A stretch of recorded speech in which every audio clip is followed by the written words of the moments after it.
Let's do a 1950s look while I explain how the history influenced the fashion and makeup.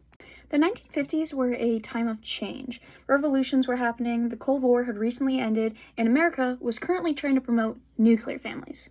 Of course, when you think of the 1950s fashion and makeup, you think of a housewife. You think of the perfect woman, you think of the mom, the dad, and the two kids in the white picket house.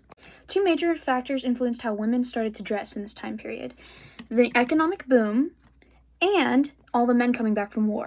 The economic boom meant that ladies could stop, being crafty and could start buying again. And with the men coming back from war, that meant less and less women had to wear pants and go to work, so skirts and dresses became a lot more popular. With the American government glamorizing and promoting, traditional wives again, traditional femininity became so much more popular. Rounded faces, small, billowy dresses, femininity. With the boom of television, Hollywood actresses started to influence fashion trends and the beauty industry. Also among this time, the invention of the tube mascara and shimmer eyeshadows also happened, so you saw a lot more bigger doll lashes, which you would see later in the 60s, and glitter, my favorite.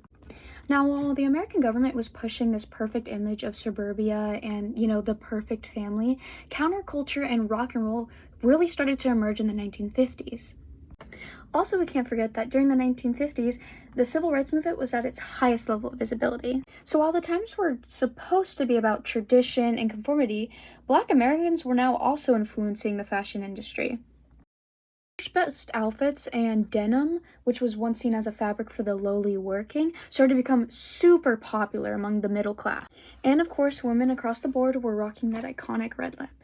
I think this is going to be today's finished look. Oh gosh, my hair, I need to fix that real quick, hold on. All in all, I really enjoyed researching today's video. I had a lot of fun doing this look. I think it came out pretty good. Interesting liner. Honestly, I think despite what the 1950s were supposed to represent, I think if we look at history as a whole, it is quite beautiful. Let me know what you think of it, and if I got anything wrong, please correct me. I was just submitting facts off the top of my head from what I researched earlier. Thank you so much for watching, and follow along and like if you want to see more. Mwah!